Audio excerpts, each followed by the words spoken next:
Eh, Oke, Bismillahirrahmanirrahim. Assalamualaikum warahmatullahi wabarakatuh. Coba tengok. Salam sejahtera. Alhamdulillahillazi arsala rasulahu bil huda wa dinil haq liyuzhirahu ala dini kullih wa kafa billahi syahida. Wassalli wassallim ala rasul karim wa man tabi'ahum bi ihsani ila yaumiddin. Assalamualaikum warahmatullahi wabarakatuh. Sekali lagi pada semua rakan-rakan Angkatan Budi Islam Malaysia ABIM, selamat datang dalam rancangan ataupun dalam wacana separuh abad penkisahan sejarah ABIM. Dan sudah berminggu-minggu, sudah berhari-hari dalam minggu ini, termasuk daripada minggu lepas lagi kita sudah memulakan wacana ini. Dan hari ini 21 hari bulan mencapai giliran ABIM Sabah pula, giliran penggerak-penggerak awal dakwah ABIM di Sabah. Jadi seperti yang telah dimaklumkan dalam hebahan iklan sebelum ini, kita menampilkan tokoh-tokoh menampilkan tokoh-tokoh hebat. Banyak sebenarnya tokoh hebat, tapi kita tampilkan dua orang saja setakat ini, untuk kali ini, pada siri kali ini, iaitu Tuan Haji Abdul Rahman bin Yaakob, ya, ataupun nama dengan panggilan mesranya kita panggil Cikgu Rahman. Dan ada lagi seorang Tuan Haji Sain Nuri, tapi dia masih lagi dalam technical problem. Beginilah cabaran kita bersama PKP ini, bersempena dengan norma baru secara talian. Jadi saya pun terpaksa live daripada dalam kereta, ya, sebab baru habis hujan, jadi line pun tidak berapa kuat. Kalau saya tahu begini line dia, sudah saya live dekat rumah mentua saya tadi. Karena orang Unify kuat. Cuma selingan. Jadi kita dahulukan dulu dengan Cikgu Rahman. Tapi sebelum saya menyerahkan apa ni apa tu live ini kepada Cikgu Rahman.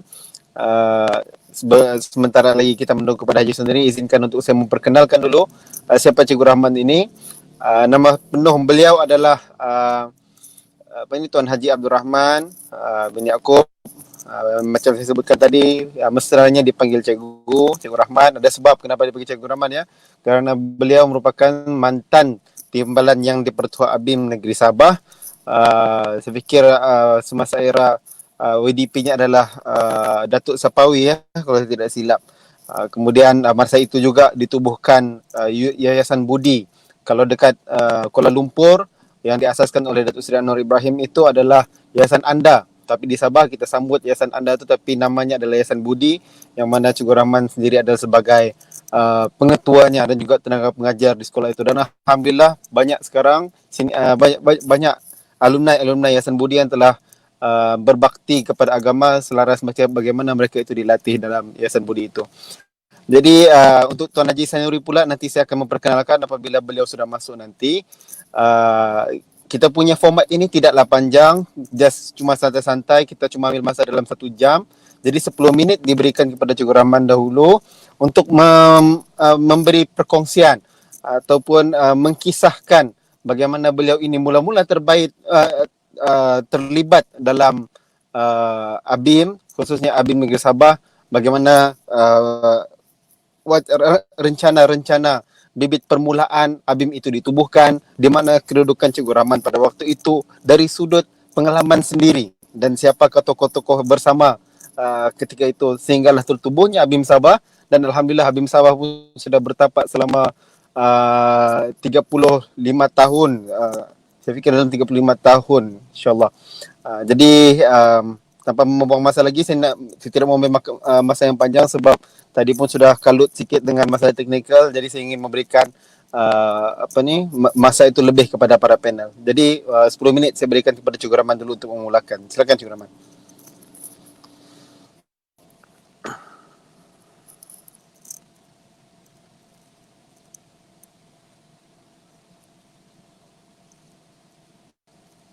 Saya tingkatan 5. Itu sekitar tahun akhir 1970-an. 78, 79 atau 77, 78. Apatah lagi masa itu Datuk Seri Anwar Ibrahim pernah menyampaikan kuliah maghrib di Masjid Negeri Sabah. Saya sekolah di SMK Sanzek. Masjid Negeri Sabah itu seberang jalan saja dengan sekolah.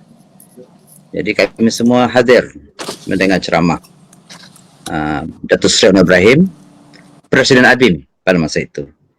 Itulah perkenalan pertama dengan Datuk Seri Anwar, dan semenjak itu saya sering mengikuti perkembangan Datuk Seri Anwar Ibrahim, terpengaruh dengan idea-idea Islam progresif yang dibawa, yang dikemukakan beliau. Dan semasa saya berada di tingkatan 6, kita dihadiri oleh seorang tokoh ABIM Pusat, yaitu Ustaz Abdul Ghani Syamsuddin. Saya fikir inilah nama yang benar-benar memulakan ABIM di Negeri Sabah. Saya masa itu tingkatan 6 dan sering hadir dalam program-program yang dianjurkan. ABIM-nya belum ditubuhkan lagi, tapi program macam Usra, Tamrin sudah dimulakan oleh Ustaz Abdul Ghani Syamsuddin. Jadi bila sudah hujung tingkatan 6, sebelum saya melanjutkan pelajaran ke Universiti Malaya,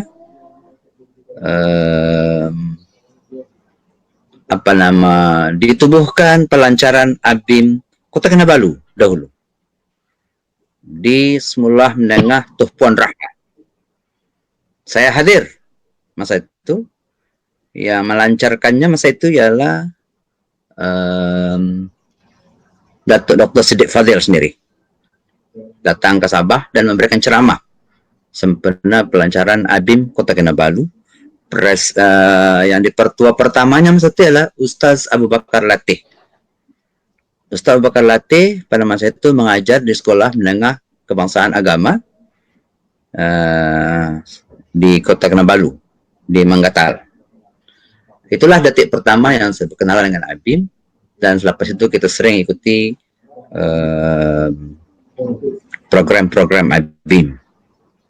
Tidak lama lepas itu saya melanjutkan perjalanan ke Universiti Malaya, dan bersama dengan ABIM ketika cuti, dan pada sekali cuti itu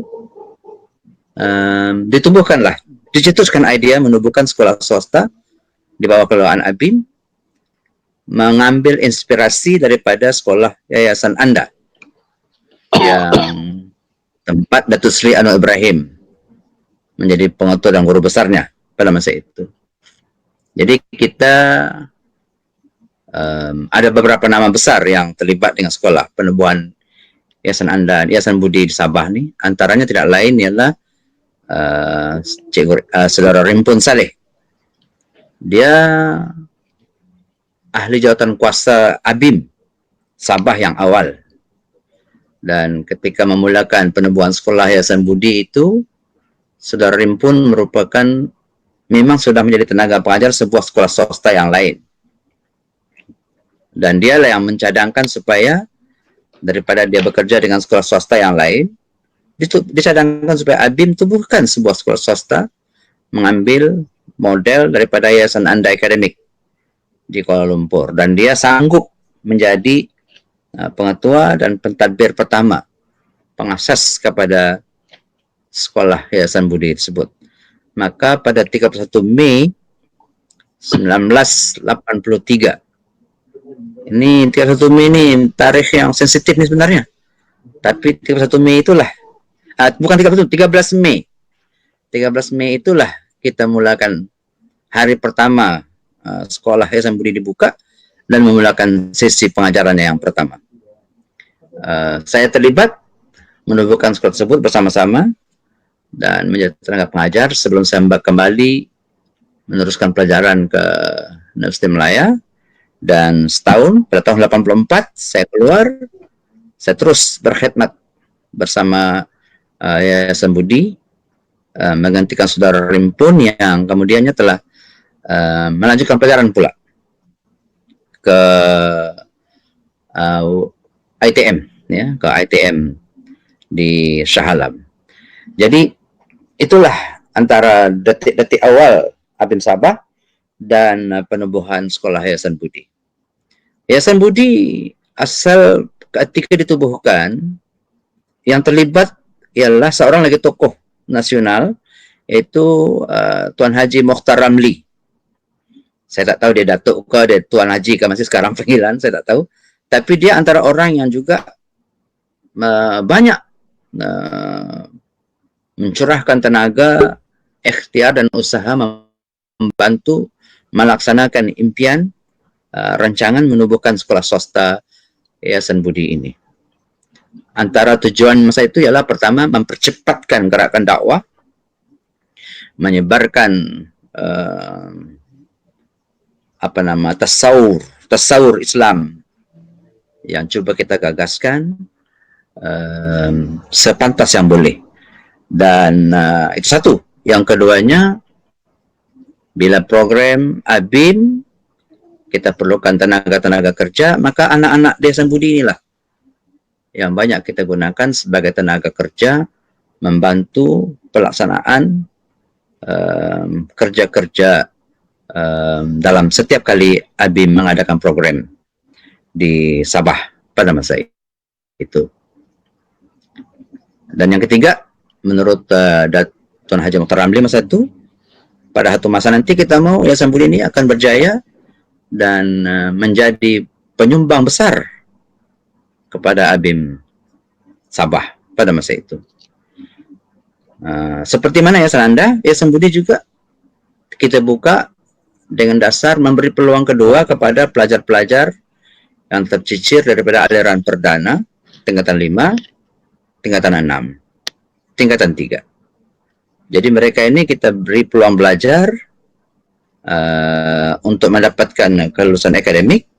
Kemudian kita juga bantu mereka supaya mengenal Islam secara progresif seperti mana yang kita mau perluaskan, percepatkan gerakan pemahaman Islam secara progresif, seperti mana yang berlaku di Yayasan Anda di bawah pimpinan Datuk Seri Anwar Ibrahim pada masa itu. Alhamdulillah, ketika itu Yayasan Budi nampak segar, mendapat sambutan yang baik, dan sehingga sekarang alumni Yayasan Budi ini sangat bersyukur dapat bersama-sama dalam sejarah bersekolah di sekolah Yayasan Budi ini, dan mereka kembali bersama kita menghidupkan dakwah Islam di negeri Sabah ini. Jadi saya pikir itu dululah sebagai permulaan pengenalan.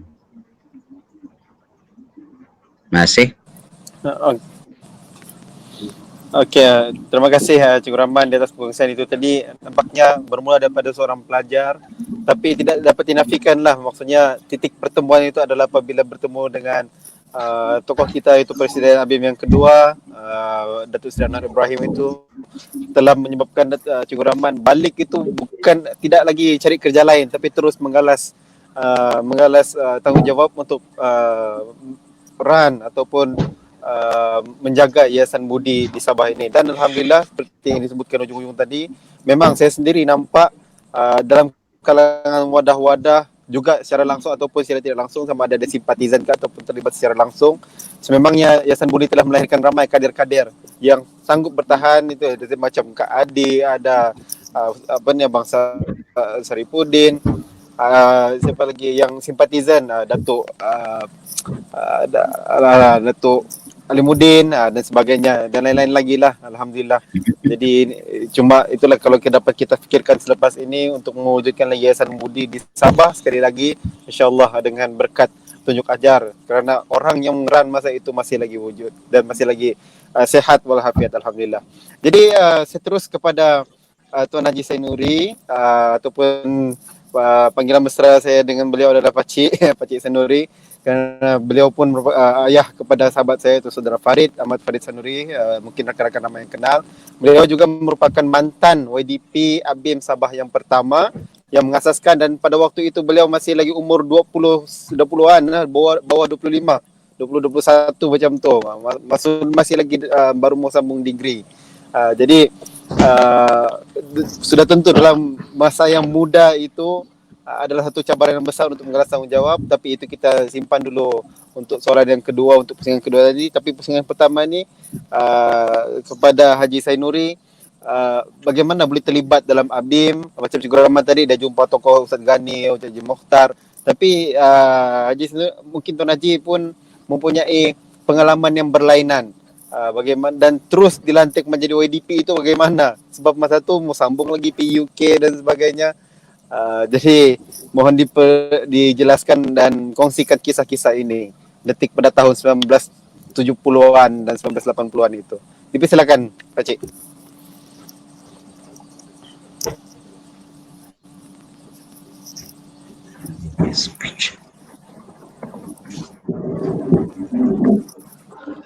Terima kasih anak anda Helmi. Bismillahirrahmanirrahim. Innal hamdalillah wa nasta'inu wa nastaghfiruh wa na'udzu billahi min shururi anfusina wa min sayyiati a'malina. May yahdihillahu fala mudilla lahu wa may yudlil fala hadiya lahu. Asyhadu an la ilaha illallah wa asyhadu anna sayyidina Muhammadan abduhu wa rasuluh. Assalamualaikum warahmatullahi wabarakatuh. Assalamualaikum. Panel bersama saya ni Tuan Haji Abdul Rahman Yaakob dan minta maaf sebab tadi ada masalah teknikal, tidak boleh masuk, dan kita punya audio pun macam ada masalah. Saya tidak berapa dengar tadi apa soalan yang dikemukakan oleh anak anda Helmi ni. Jadi saya boleh agak-agak macam tanya pasal sejarah ABIM Sabah lah mungkin kan. Betul kan ni Helmi? Betul je. Pengalaman peribadi sebab apa ni, okeylah saya ceritakan sikit lah sebab saya tak berapa dengar soalannya tadi. Betul.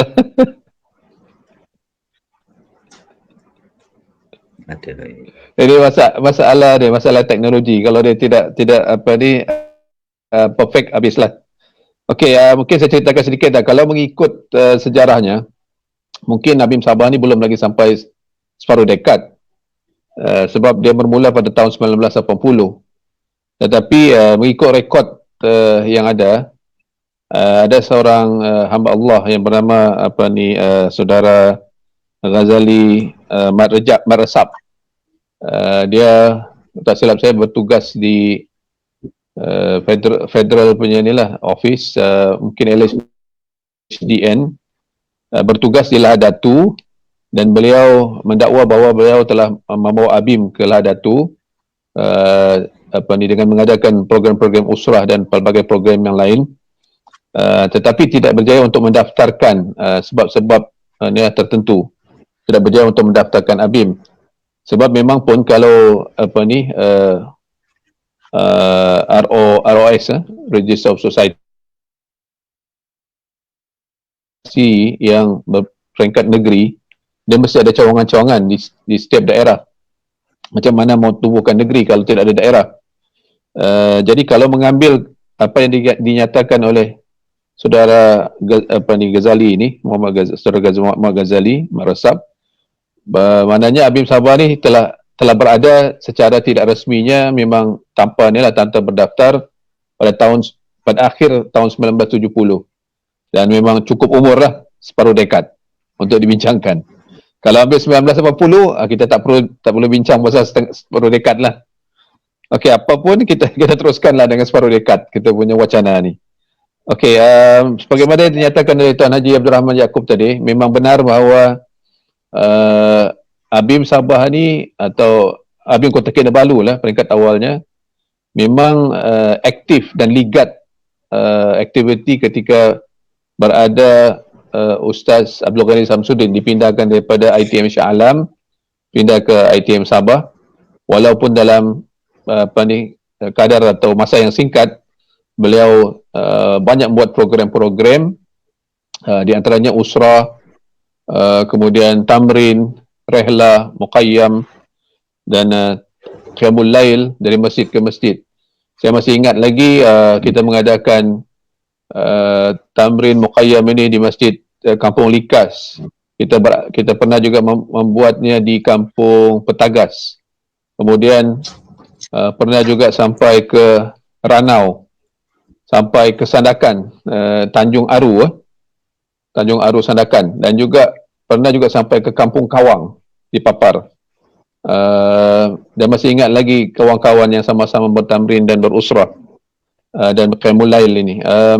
Oleh kerana benda ni benda baru, memang ramai peminatnya lah.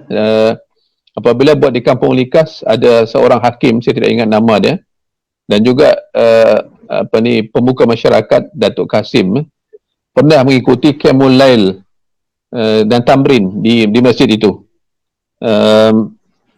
Dan pada peringkat awal penubuhan Abim Kota Kinabalu ni, kebanyakan ahli-ahli dia yang memang yang otai-otainya daripada Semenanjung. Dan sampai satu peringkat rakan-rakan di dalam Abim dan juga Ustaz Abdul Ghani Samsudin pun agak risau kesinambungan Abim ni. Kalau ramai di kalangan rakan-rakan daripada Semenanjung ni pulang balik ke Semenanjung, maknanya Abim akan berkubur lah di Sabah ni. Jadi oleh sebab itu ada perbincangan-perbincangan untuk supaya Abim Sabah ini dipelopori ataupun diaktifkan oleh anak-anak Sabah sendiri. Saya sebenarnya sebelum Ustaz Ghani Samsudin, seolah-olah macam ada satu arahan daripada mungkin bahagian pendidikan Islam di ITM untuk menyuruh pelajar-pelajar ITM untuk ikut usrah. Saya kenal usrah ni ketika Ustazah Farida Ahmad yang ketika itu menjadi pensyarah pendidikan Islam di ITM. Beliau suruh kami usrah. Kami pun tak tahu apa tu usrah. Apa mau rujuk, tak tahu langsung. Dia pun sebenarnya tidak tahu sangat pasal usrah ni. Apabila kami tanya beliau, macam mana mau buat usrah ni Ustazah? Ustazah pun tak tahu, dia berkata, tengoklah kitab mana kamu tengoklah berusrah. Tapi setelah datang Ustaz Abdul Ghani Samsudin, barulah kita tahu usrah itu Dan di sanalah kita diperkenalkan tentang apa tu rukun usrah, ta'aruf, ta'awun, semua dan juga kitab-kitab yang dibincangkan, kitab-kitab yang kita tidak pernah dengar, yang di antaranya bahasa Arab semua. Contoh macam kalau tafsir Al-Quran itu dibawa tafsir Al-Qurtubi, kemudian tafsir Fi Zalil Quran yang belum ada terjemahannya lagi. Kita dengar sajalah daripada Naqib. Tafsir Al-Azhar jarang-jarang dibawa. Kemudian kitab Ma'alim Fit Tariq ataupun Milestone, Said Qutub dibincangkan. Kemudian buku-buku dan kitab yang ditulis oleh Abul A'la Maududi. Itu adalah peringkat awalnya. Dan pada masa Ustaz Ramli Samsudin, ramai rakan-rakan daripada Semenanjung yang memang aktif, sehingga dapat melebarkan jaringan ABIM ini, sehingga wujud usrah unit, usrah daerah dan sebagainya, sehingga wujud ABIM di Labuan, ABIM Labuan seperti tokoh yang lama di sana, Ustaz Ismail Cikgu, Ustaz Wahab, tak silap saya nama seorang lagi, yang saya pernah berceramah di sana, dan juga di Tawau, arwah Cikgu Muslimin, di Sandakan, dan juga di Keningau, makin melebar. Sebab Ustaz Abdul Samsudin ni dia very aktif lah. Sampai pelajar-pelajar UiTM ketika cuti dibawanya naik bas berjalan ke Sandakan, berceramah dari satu masjid ke satu masjid di Sandakan, sampailah ke Tanjung Aru. Di Tanjung Aru tu kami pesta betul, sebab orang Tanjung Aru ni dia ramai nelayan, puas makan udang dan makan ikan di sana masa tu. Tapi memang adalah sampaikan juga message Islam itu. Dan hadis 40 juga diperkenalkan kepada kami di sana pada peringkat awal ini. Dan kita tidak pasti kenapa pula selepas itu Ustaz Abdul Qadir Samsudin ini tidak disenangi oleh kerajaan negeri Sabah. Masa itu Ketua Menterinya Datuk Aris Saleh, sekarang Tan Sri, beliau telah mengarahkan supaya Ustaz Abdul Ghani Samsudin dihantar balik. Selepas itu memang rakan-rakan lain yang tinggal tu lagi aktif lah, lagi laju, macam Tuan Haji Mokhtar Ramli. Saya sempat menjadi yang dipetua sekejap saja, sebab saya lepas itu melanjutkan pelajaran untuk buat ijazah pertama saya, dan lepas itu kawan-kawan lain yang meneruskan kegiatan-kegiatan ABIM ini. Saya sempatlah sebelum itu sampai ke Tawau, ke Labuan, sampai ke Ranau. Di Labuan saya masa umur yang masih muda, yang tidak ada background agama yang mendalam. Saya pernah ditanya ketika itu, disuruh berceramah di hadapan tentera udara Diraja Malaysia di Labuan. Kita ceramah pasal Islam, agama yang syumul, agama yang Islam is a way of life. Tiba-tiba lepas ceramah sudah ada soalan, dia tanya, adakah sah wuduk seorang itu apabila dia mengambil wuduk terjun terus dalam sungai? Mati kita. Soalan dia di situ. Kita cakap pasal Islam sebagai agama syumul, iaitu meliputi segalanya, ibadah, muamalat, maknanya apabila muamalat itu kita cakap pasal perniagaan, pasal politik dan sebagainya. Last dia tanya soalan, sahkah wuduk? Tapi itulah. Dan yang paling menakutkan saya ketika saya berada di Sandakan, ketika memberi ceramah di sebuah surau dan masjid, dengan kita pakai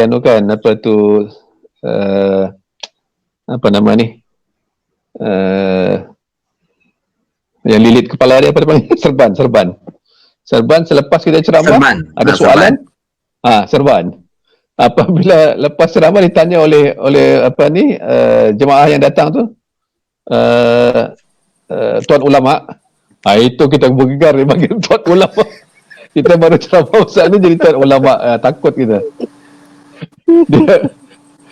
Dia soalnya, dia kata boleh tuan jelaskan kepada saya kebahagiaan yang tidak boleh ganggu gugat lagi, yang apabila saya pancang dengan kayu itu tidak boleh dicabut, dia akan kekal kebahagiaan tu. Matilah. Mungkin setakat tu lah Pak. Sebenarnya banyak lagi mau dikongsi, tapi masa kita tak panjang kan. Itu saja yang penting untuk pertama kali ni. Wallahu a'lam bishawab. Okey, terima kasih Haji Nuri di atas atau Najia di atas perkongsian yang begitu bermakna tadi. Nampaklah Cikgu Rahman sudah buka tadi macam mana gerakan awal, kemudian Haji Nuri dia melengkapkan penceritaan itu bermula daripada Haji Ghazali Matresap, kemudian Ustaz Ghani Samsudin, kemudian diteruskan Haji Mokhtar Ramli ni dia ada mengisi masa giliran wilayah persekutuan. Jadi beliau pun memang agak laju. Saya pernah dengar cerita juga sejarah bagaimana beliau membangunkan ABIM di Sabah ini. Tapi itu kita letak tepi dululah. Saya teruskan kepada Cikgu Rahman semula untuk perkongsian yang seterusnya. Ya, sebab Cikgu Rahman selepas memegang jawatan TYDP ABIM Sabah, menjadi mantan, kemudian bekas pengetua Yayasan Budi, Cikgu terus aktif dalam politik. Jadi gerakan politik Cikgu ni, untuk makluman rakan-rakan yang lain, Cikgu Rahman merupakan mantan pegawai khas Timbalan Perdana Menteri semasa Datuk Seri Wan Azizah menjadi Timbalan Perdana Menteri. Cikgu Rahman pernah menjadi pegawai khas beliau. Jadi latar belakang politik Cikgu ini adalah berdasarkan tarbiyah atau tarbiyah dan juga disiplin-disiplin yang telah diajar di dalam ABIM, ilmu yang telah dibelajar dalam ABIM kemudian dipraktikkan dalam bentuk gerakan khususnya dalam bidang siasah. Jadi sudah tentu banyak banyak cabaran dan dugaan yang telah dilalui Cikgu. Jadi saya perlukan perkongsian dan pengisahan daripada Cikgu bagaimana detik-detik mengaplikasikan dakwah itu dalam bidang politik, dan bagaimana lagi cabaran era atau reformasi yang mana ABIM terlibat secara langsung pada masa itu sampai dikejar sana sini, sampai di blacklist dan sebagainya. Jadi itu saya serahkan kepada Cikgu untuk berkongsi tentang kisah-kisah tersebut. Silakan Cikgu. Ya, sebelum saya bercakap banyak dalam soal siasat, pertama saya mau jelaskan dulu kenapa kita terjun menjadi tenaga pengajar di Yayasan Budi. Ini ialah berkait dengan soal idealism. Kita masa itu bersifat idealistik. Tahulah orang muda semangat. Dia ketika itu kita ada pertembungan dengan pihak pemerintah. Dan ada masa itu sikap kita ini tidak suka terlibat dengan pihak pemerintah yang kita nampak sebagai pihak yang tidak melaksanakan Islam syumul seperti yang kita kehendaki. Jadi bila saya balik ke Sabah, memang tidak ada hati langsung untuk mencoba-coba mencari kerja dengan kerajaan. Padahal ramai tidak tahu, saya dilamar oleh kerja sama dalam kapal terbang lagi. Saya balik daripada Kuala Lumpur selepas habis exam. Dalam kapal terbang saya duduk seorang pegawai tinggi kerajaan. Dia tanya saya siapa, dari mana, mau ke mana. Saya beritahu saya baru habis belajar Universiti Malaya. Saya orang Sabah dan terus offer kerja masa itu juga. We are looking for young graduate for Sabahan to be with us. So dia terus offer dengan saya, boleh datang ke pejabat untuk kita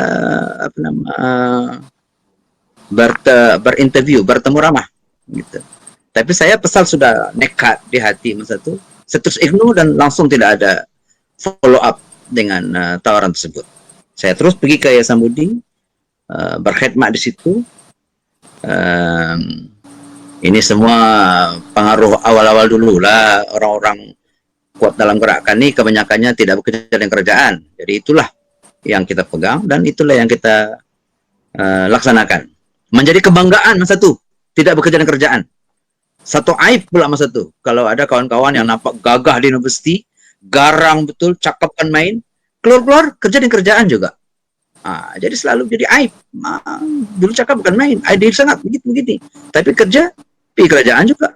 Jadi itu semangat yang ada pada masa itu di kalangan anak-anak muda, mau menunjukkan komitmen kepada gerakan dakwah ini. Sama itu betul atau salah itu cerita kemudian, tetapi itulah semangat yang dibawa. Sehingga saya kemudian terlibat dengan siasah apabila diputuskan oleh ABIN supaya kita ada wakil daripada Sabah ini menyertai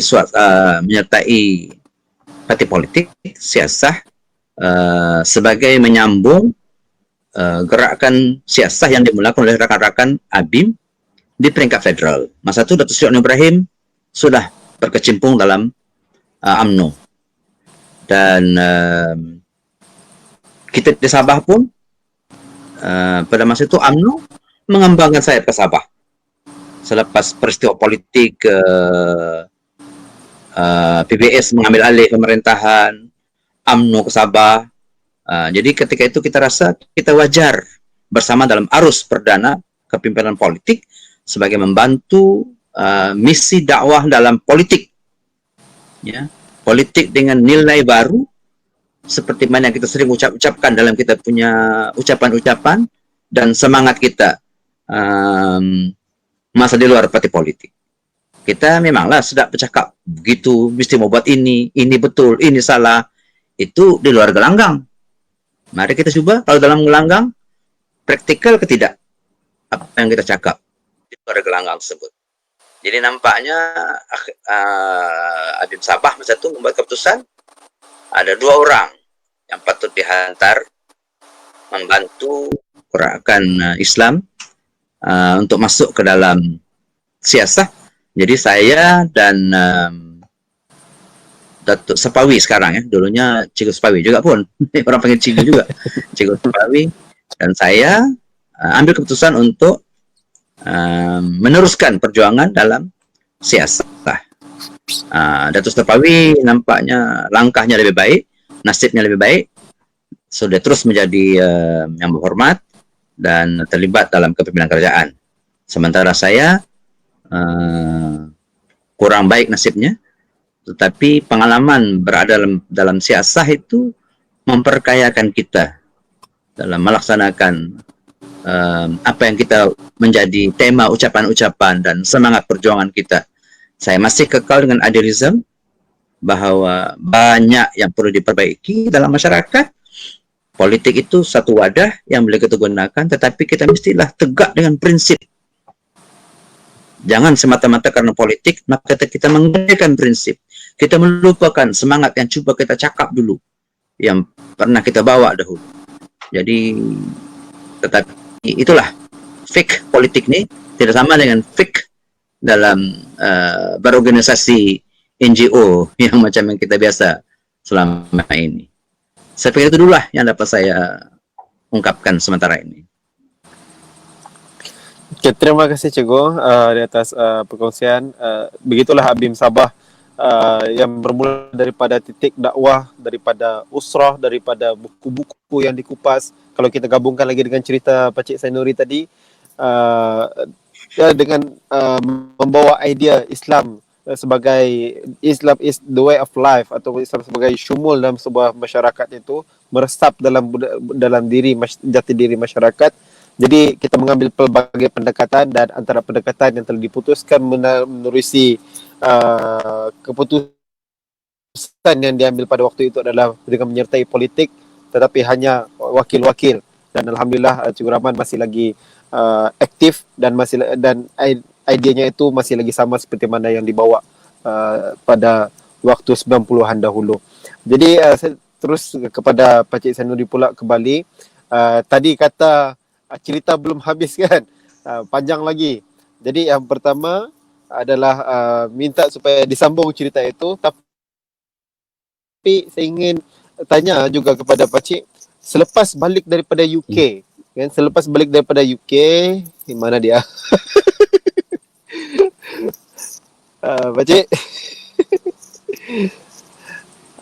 selepas balik daripada UK, kejap, Pakcik sendiri masih ada di sini? Ke saya yang lost.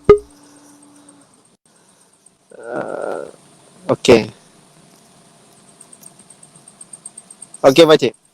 Selepas balik daripada UK, kemudian balik ke Sabah, bagaimana pandangan terhadap ABIM Sabah pada masa itu dan apa yang menyebabkan Pakcik masih lagi bersama dengan ABIM tanpa ada rasa sedikit tergugat ataupun kecenderungan untuk ialah seperti melalui kehidupan-kehidupan yang biasanya, tapi sentiasa sibuk dengan dakwah sehingga sekarang ini menjadi pengurus di concern dan menjadi timbalan pengurus besar Baitul Mal, tapi idea-idea itu masih lagi konsisten. Jadi apakah prinsip dan idea yang Pakcik sentiasa pegang, dan disambung lagi lah dengan cerita-cerita yang mungkin tidak habis tadi, sebab kita ada lagi masa yang berbaki ni. Silakan Pakcik.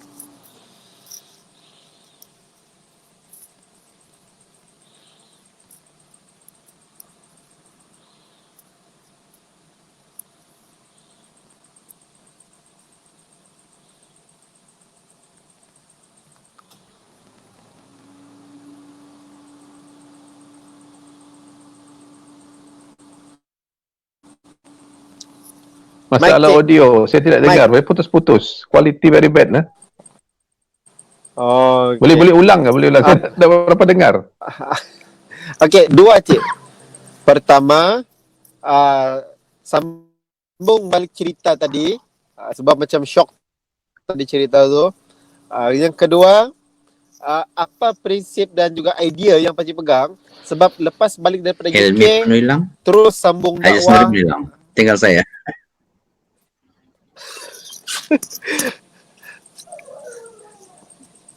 Dengar ya? Okey, dengar. Okey, terima kasih. Ah, Ya, apa ni, saya sambung yang tadi lah kan? Saya sambung sekejap Ya. lagi, ada yang tentang apa ni ABIM Sabah masa awal-awal dulu. Memang ramai daripada rakan-rakan yang terlibat ni daripada pensyarah-pensyarah di UiTM, dan kemudian pensyarah-pensyarah daripada UKM Sabah, cawangan Sabah dulu terlibat dalam mengembangkan ABIM Sabah ni, termasuklah juga yang dikongsi oleh Tuan Haji Abdul Rahman tadi daripada yang menubuhkan Yayasan Budi ya. Dan pada awal-awal ABIM dulu, semua kita ni dalam keadaan yang yang daif maknanya dari sudut resourcesnya memang agak terhad. Kita memang tidak ada dana daripada mana-mana, kebanyakannya ialah infak daripada ustaz-ustaz dan juga daripada ahli-ahli usrah. Kalau kita buat program-program macam Qiyamul Lail, Tamrin dan sebagainya itu adalah registration yang dikenakan, fee yang dikenakan, tetapi amat minimal dan memang tidak cukup untuk membiayai program itu. Dan kebanyakan program-program macam Tamrin ini dibuat di masjid-masjid, melibatkan ahli-ahli jemaah, dan masak sendiri. Kita pakai lauk kawah. Nasi periuk besar itu kita pakai kayu api ataupun gas, menggunakan kuali-kuali yang besar, masak lauk dan sebagainya. Jadi maknanya Tamrin itu, latihan itu bukan hanya dari sudut menyampaikan atau mengisi dalaman rohani ya kepada ahli-ahli, tetapi juga melatih dari sudut kehidupan lah. Maknanya memasak, kemudian bekerja sama, bagaimana kita bekerja sama di antara satu yang lain. Sebab di dalam usrah itu kita selalu didengarkan dengan hadis yang mengatakan bahawa kalau mau kenal kawan itu kena lalui tiga perkara. Yang pertamanya ialah kita bermusafir bersama, makan bersama dan juga tidur bersama. Jadi kita dalam keadaan itu kita tahu siapa sahabat-sahabat kita yang dekat dengan kita. Dan di samping itu, di sana juga di dalam Qiyamul Lail atau belum Tamrin itu kita dikenalkan dengan solat sunat yang tidak pernah kita dengar. Solat macam solat tasbih, solat awabin, solat duha, solat hajat, ni biasalah kan, solat witir, solat taubat, tahajud, semua ni diajar kita. Dan di situlah kita kenal solat sunat ni. Dan di samping itu juga diajar supaya mengamalkan al-maksurat. Al-maksurat dibaca selepas solat asar dan juga selepas solat subuh, yang menjadi satu macam wirid. Itu kalau ada di kalangan orang yang katakan bahawa Habib ini hanya mementingkan atau menekankan kepada pemikiran saja, tidak benar. Dia ada juga unsur-unsur tasawufnya di situ. Ini semua doa-doa adalah al-maksurat, itu doa-doa yang maksur yang diamalkan oleh Rasulullah sallallahu alaihi wasallam, dikumpulkan oleh al-Imam Ihsan al-Banna dan diwariskan kepada kita untuk mengamalkannya. Dan hingga sekarang pun menjadi satu budaya kepada kita lah. Dan kalau kita lihat kepada kepada budaya Abim yang sampai sekarang masih lagi ada 5 itu, iaitu menghayati budaya ilmu. Budaya ilmu ni memanglah yang menjadi tunggaknya. Kita tidak mengamalkan sesuatu atau mendengar sesuatu kalau tidak ada dalil asasnya. Jadi budaya ilmu itu memang menjadi tonggak yang penting dalam Abim. Dan kadang-kadang ini juga tidak boleh diterima oleh setengah orang lah, sebab baru saya terbaca buku yang ditulis oleh Napoleon Hill, tajuknya The Touch of Greatness. Dia kata, if you want to make people hate you, make them think. So kalau mau orang benci kepada kamu, suruh dia berfikir. So yang di antara budaya ilmu, budaya yang ada ni budaya ilmu, dan tidak semua orang boleh angkatlah. Sampai sekarang maknanya budaya membaca itu kena teruskan, mengkaji itu diteruskan, bukan hanya taklid buta. Kalau dulu kita nampak macam-macam di Sabah ni, taklid buta. Masa di UiTM tu kami adakan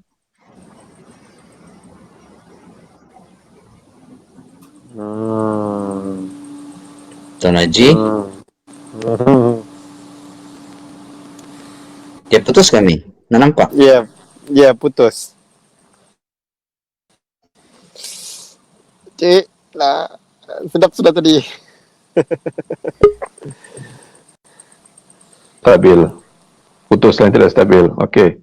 Jadi masa di UiTM buat orientasi ni, budak-budak ni kita interview lah. Kita tanyakan cuba bacakan niat mandi junub. Niat mandi junub pun dia tak tahu. Apa tu masbuk? Dia tidak tahu. Suruh baca syahadat pun tidak tahu. Itu okeylah, basic-basic tu kan, tapi itu fardu ain yang asas tidak tahu. Tapi ada kadang-kadang kita tanya tu tentang kita masuk kampung, ada kampung yang puasa Ramadannya 3 hari saja. Awal Ramadan, pertengahan Ramadan, ujung Ramadan.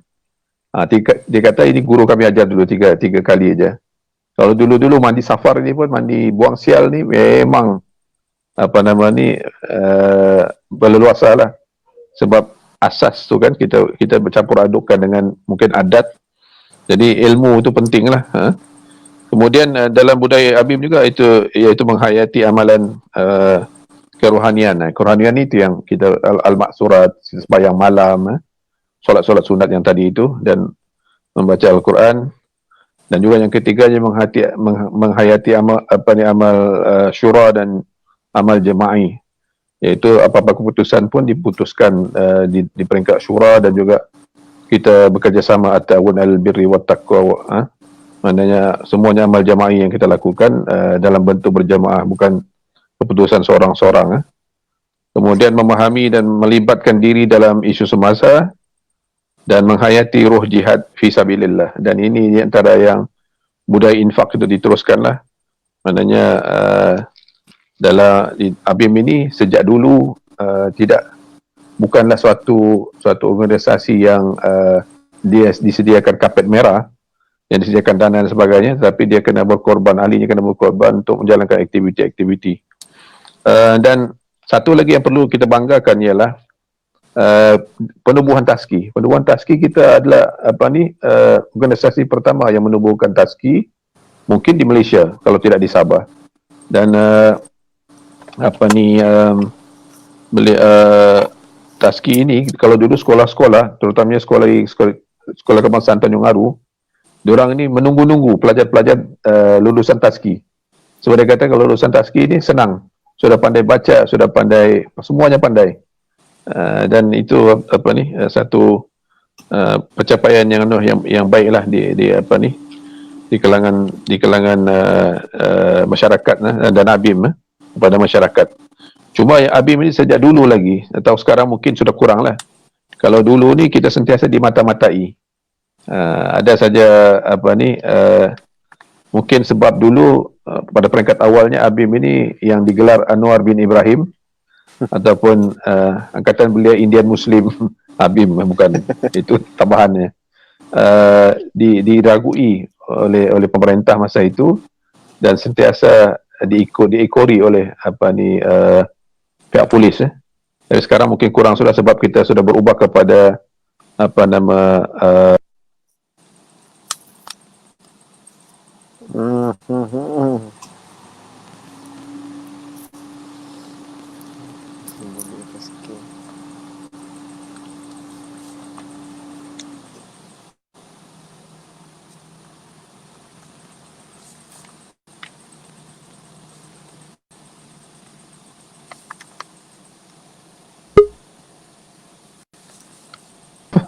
selain tidak stabil.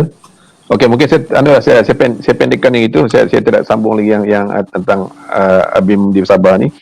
Mungkin ditanya tentang ini kan, tentang selepas balik daripada belajar kenapa masih lagi dengan ABIM. Sebab masa saya di United Kingdom dulu, saya masih juga melibatkan diri dengan kawan-kawan di sana, ikut Usra ABIM dan juga Malaysian Islamic Study Group. Saya pernah juga belajar di Newcastle, di North East England. Di sana saya mengadakan usrah dan saya punya ahli-ahli usrah ialah daripada pelajar-pelajar PhD, master dan sebagainya. Dan dia punya entry point ialah kita adakan makan awal-awal.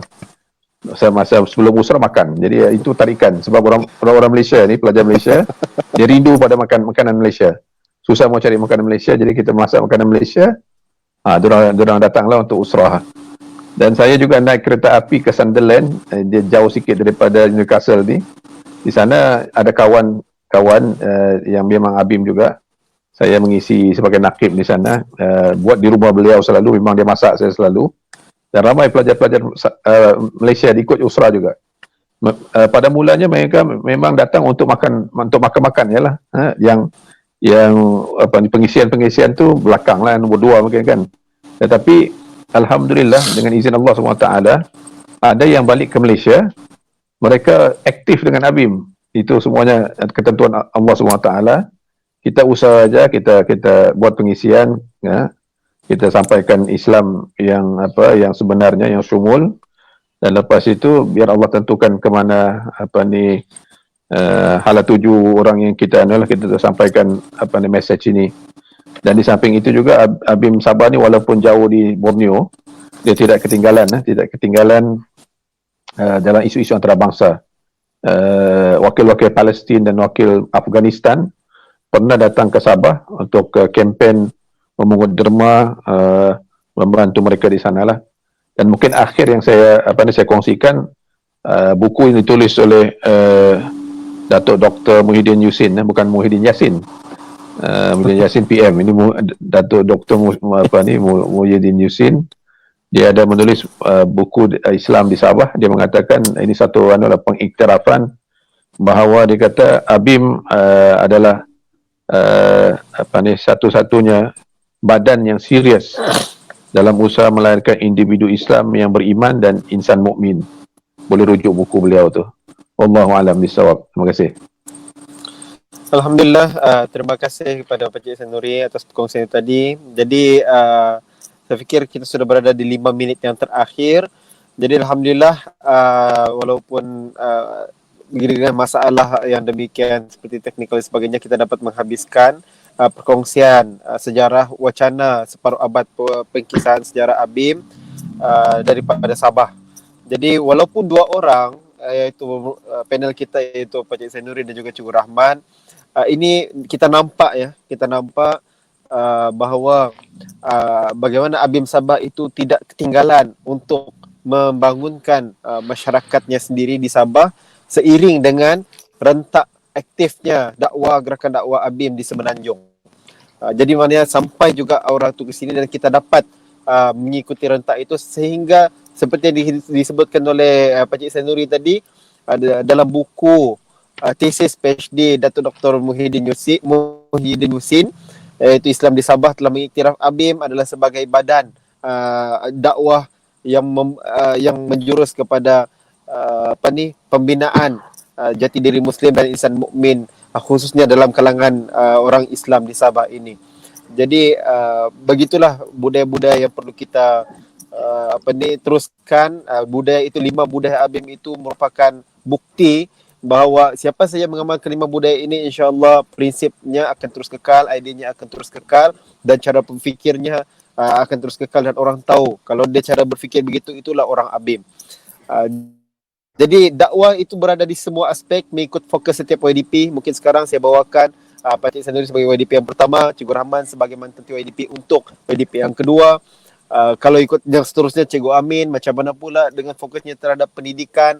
Kalau dengan Haji Sulaiman, fokusnya terhadap sukarelawan dan juga maksudnya dalam bentuk kebajikan, dan juga YDP yang seterusnya. Sebab itu saya sekarang ni pun saya tengah mencari fokus sebenarnya apa yang ingin saya bawa, bagaimana YDP sebelum ini yang bawa, bagaimana tercetusnya Yayasan Budi, Taski, dakwah dalam politik dan juga kemanusiaan, itu pun sudah disentuh dalam ABIM Sabah. Jadi terima kasih kepada para panel, sekali lagi kepada Pakcik Sanuri dan juga Cikgu Rahmat. Kalau nampak nanti ada luangkan masa sikit, baca komen-komen di bawah. Nampaknya mereka pun ikut berkisah ya. Di saat kita sedang berkisah di sini, di komen-komen pun ikut berkisah. Semua pun Cikgu Haji Sanuri dulu, cikgu saya jumpa di London. Cikgu Rahman dulu, saya punya nakib. Itu semua saya sambil tengok dekat ruangan komen di bawah. Alhamdulillah. Jadi saya harapkan ABIM Pusat memanjangkan lagi program ini supaya lebih ramai lagi tokoh-tokoh yang boleh kita bawa. Jadi di akhirnya saya meminta maaf, mohon maaf di atas masalah teknikal ini. Al-maklum di Sabah sekarang, khususnya di Pantai Barat, musim hujan. Jadi sebab musim hujan, jadi masalah lain itu akan kerap apatah lagi malam. Jadi beginilah keadaan di sini. Jadi itu saja. Teruskan berkisah, kita hargai sejarah. InsyaAllah kita bertemu di lain masa. Terima kasih kepada rakan-rakan yang menonton live ini. Share lagi supaya dapat disebarkan kepada yang lain. Dan sekali lagi saya ucapkan terima kasih kepada panel kita dan juga ABIM Pusat di atas ruangan yang diberikan ini. InsyaAllah kita bertemu lagi di lain masa. Wallahu a'lam wa billahi taufiq wal hidayah. Wassalamualaikum warahmatullahi wabarakatuh. Assalamualaikum warahmatullahi wabarakatuh. Assalamualaikum warahmatullahi wabarakatuh.